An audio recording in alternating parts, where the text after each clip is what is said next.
ডানকুনি পুরসভা এলাকার অধিকাংশ মানুষকে কার্যত টাকা দিয়ে পানীয় জল কিনে খেতে হয়।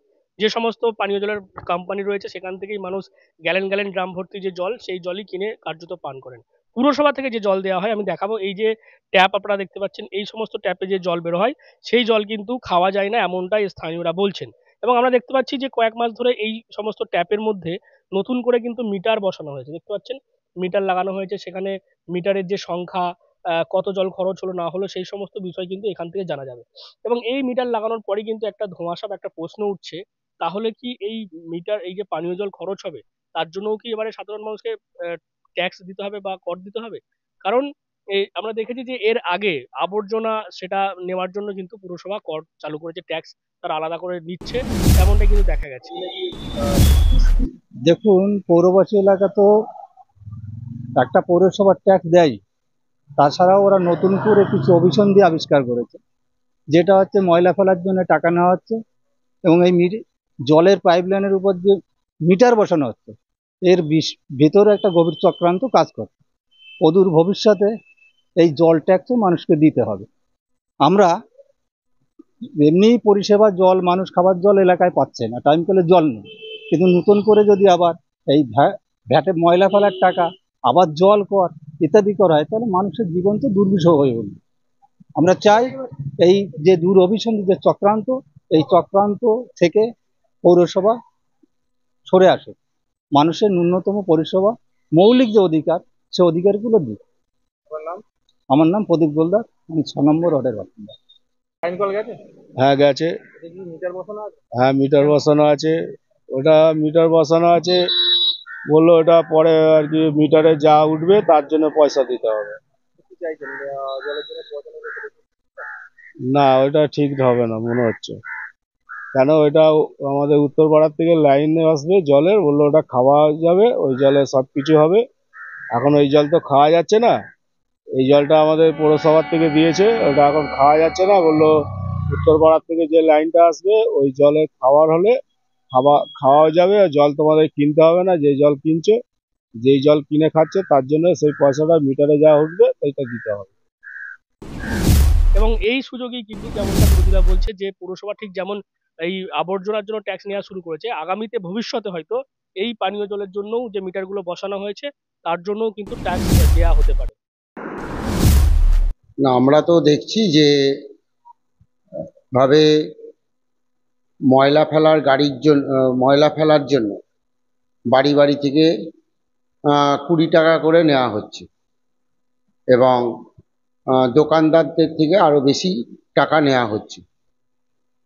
এবং আমরা আশঙ্কা করেছিলাম, এই নিয়ে আমরা ডেপুটেশনও দিয়েছি পৌরসভার চেয়ারম্যানের কাছে, যে মানুষ ট্যাক্স দিচ্ছে, কেন ট্যাক্স দেয়, কেন পরিষেবার জন্য, পাওয়ার জন্য। তাহলে এই যে ধরুন কলের যে মিটার বসানো হয়েছে, আমরা আগেও বলেছি, এখনো বলছি, আমাদের আশঙ্কা এটাও একটা টাকা, এই জলের জন্য টাকা নেওয়া হবে। এবং জলের জন্য টাকা নেওয়া এ এক অদ্ভুত ব্যাপার। হ্যাঁ, এটা হচ্ছে পৌরসভার কাজ, যে ময়লা ফেলা, বিদ্যুতের ব্যবস্থা করা, ময়লা ফেলার ব্যবস্থা করা, জল, পানীয় জল মানুষের বাড়ি বাড়ি পৌঁছে দেওয়া, এই পরিষেবা তো পৌরসভার কাজ। এই জন্যই তো মানুষ ট্যাক্স দেয়, নাহলে মানুষ ট্যাক্স দিতে যাবে কেন? অস্বাভাবিক ট্যাক্স এই পৌরসভায়, কোনো অ্যাসেসমেন্ট হয় না, অ্যাসেসমেন্ট ছাড়াই ট্যাক্স নেওয়া হচ্ছে মন মতন, যে যাকে যেমন পারা যাচ্ছে পারছে তাকে তার থেকে সেরকম ট্যাক্স নিচ্ছে, অস্বাভাবিক হারে ট্যাক্স নিচ্ছে। প্রথম কথা বলি, অসম্ভব কিছু নয়, কারণ তৃণমূল চালিত পৌরসভা। যখন পৌরসভা নতুন তৈরি হয় তখন এই তৃণমূল বিরোধিতা করেছিল, আমরা সবাই জানি, ডানকুনি মানুষ জানে। জলের ট্যাক্স বাড়ানো হবে, সম্পত্তির ট্যাক্স বাড়ানো হবে, সমস্ত কিছু নেওয়া হবে, কিন্তু সেটাই ঘুরিয়ে ফিরিয়ে এই তৃণমূল পৌরসভাই করছে। আর এই যে পানীয় জল বলছেন, এই জলকে মুখে তুলতে পারে না, বাসন মাজা থেকে শুরু করে ঘরের কাজ করা থেকে আর এর বাইরে কিছু করা যায় না। আর এই যে মিটার লাগানো হয়েছে, খুব আপনারা জানেন ডানকুনি পৌরসভায় নোংরা পরিষ্কারের, আবর্জনা পরিষ্কারের নামে 20 টাকা করে প্রতি বাড়ি পিছু নেওয়া হচ্ছে, ব্যবসাদার থেকে 30 টাকা করে নেওয়া হচ্ছে। তা এই জলের ট্যাক্স বাড়ানোটা খুব একটা মানে অসম্ভব কিছু নয়। খুব শিগগিরই হয়তো এই পৌরসভা চাপিয়ে দেবে, কারণ এদের কাটমানি দরকার, টাকার দরকার, টাকার পাহাড় এদের প্রয়োজন। মানুষের সুবিধা অসুবিধার দিকে এরা নজর রাখে না। একে তো ডানকুনিতে জল নিকাশি ব্যবস্থা নেই, পানীয় জলের অবস্থা খুব খারাপ, মানুষকে জল কিনে খেতে হয়। হাজার হাজার টাকার মাসে যারা রোজগার করে তাদেরকেও হাজার হাজার টাকা জল কিনে খেতে হয় এখানে। তাই বলছি এই পৌরসভার কাছে অসম্ভব কিছু নয়। এরা টাকা পয়সা সংক্রান্ত ব্যাপারে শুধুমাত্র আগ্রহ দেখায়, আর প্রতিটা ব্যাপারে মানুষের সুবিধা অসুবিধার দিকে এদের নজর নেই। তবে পুরসভা জানাচ্ছে যে এই যে মিটারগুলো বসানো হয়েছে সেগুলো মূলত কেন্দ্রীয় সরকারের যে অমৃত প্রকল্প রয়েছে তার অধীনেই প্রত্যেকটি কলের এরকম ভাবে মিটার বসানো হয়েছে।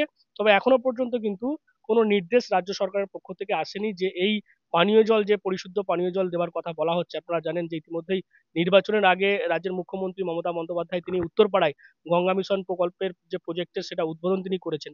তবে সেই জল কিন্তু এখনো ডানকুনি পুরসভার সমস্ত ওয়ার্ডে এসে পৌঁছায়নি। বেশ কিছু জায়গায় সেই জল যাচ্ছে, কিন্তু সেই পরিশুদ্ধ পানীয় জল যদি এই ট্যাপের মধ্যে দিয়ে আসে এবং এই মিটারের যদি বিল ওঠে তাহলে কি সেই টাকা মানুষকে দিতে হবে?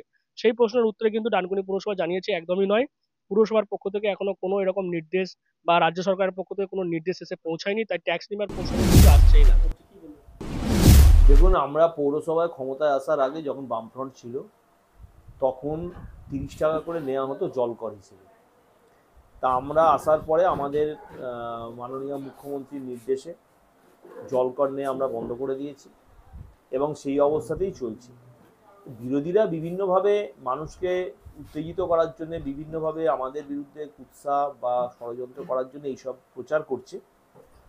আমরা মনে করি যে আমাদের নেত্রী যেভাবে প্রায় 1,500 কোটি টাকার ওপর খরচা করে, 1500 কোটি টাকার ওপর খরচা করে উত্তরপাড়া কোতরামে যে জল প্রকল্প করেছেন, এবং সেটা সাধারণ মানুষ এবং আমাদের পৌরসভা সমেত আরও 8টা পৌরসভা উপকৃত হবে পিউরিফাইড ওয়াটার। তা সেইটা আমার ধারণা বা আমাদের ধারণা, জলকর নেওয়ার কথা এখনো পর্যন্ত রাজ্য সরকার কোথাও বলেনি, বা এরকম ধরনের মমতা বন্দ্যোপাধ্যায় যতদিন থাকবেন তিনি জলকর নেবেন বলে আমার অন্তত মনে হয় না। এটা কি মূলত কেন্দ্রীয় যে মিটারগুলো বসানো হচ্ছে অন্য কোনো প্রকল্প? অমৃত প্রকল্প কেন্দ্রের, তাতে বসানো হয়েছে। আর ট্যাক্সের ব্যাপার যেটা বলছেন, সেই ট্যাক্সটাও আপনারা খবর নিয়ে দেখবেন। সেটা হচ্ছে যে এই ট্যাক্সও কিন্তু আমরা চালু করতে চাইনি, কেন্দ্রীয় সরকারের নির্দেশিকা ছিল এবং কেন্দ্রীয় সরকার, আমরা যেটুকু জানি, রাজ্য সরকারকে প্রায় 1,500 কোটি টাকার একটা ফাইন করেছিল কেন এই ট্যাক্সটা বিভিন্ন পৌরসভায় চালু হয়নি। তো সেই জন্যে আমাদের একটা টোকেন চালু করতে হয়েছে আবর্জনার ক্ষেত্রে, এবং তার জন্য অতিরিক্ত আমাদের লোক নিয়োগ করতে হয়েছে, এবং সেইগুলোকে আবর্জনাগুলোকে প্রক্রিয়াকরণ করতেও আমাদের আলাদা খরচা হচ্ছে। সেই হিসেবে আমরা ওইটা চালু করেছি। না না, এরকম ধরনের কোনো নির্দেশিকা আমাদের কাছে নেই। এমনিতেই দ্রব্যমূল্য বৃদ্ধির বাজার, মানুষের কাছে টাকা নেই, তারপর যদি একের পর এক এরকম করের বোঝা, অর্থাৎ আবর্জনার জন্য ট্যাক্স, পানীয় জলের জন্য ট্যাক্স, তাহলে সাধারণ মানুষ যাবে কোথায়? সেই প্রশ্ন কিন্তু সাধারণ মানুষ তুলছে এবং এই সুযোগে বিরোধীরাও কিন্তু তৃণমূলের পরিচালিত পুরসভাকে দুষছে। তবে পুরসভা জানিয়েছে যে পানীয় জলের জন্য কোনো ট্যাক্স রাজ্যের মুখ্যমন্ত্রী মমতা বন্দ্যোপাধ্যায় থাকাকালীন কোনো ট্যাক্স দিতে হবে না। বিরোধীরা কুৎসা করছে এবং এই পরিচালক যে পুরসভা, সেই পুরসভার বিরুদ্ধে এরকম মানুষকে একটা ক্ষুব্ধ করার চেষ্টা চালাচ্ছে, এমনটা জানিয়েছে ডানকুনি পুরসভার ভাইস চেয়ারম্যান প্রকাশ রাহা।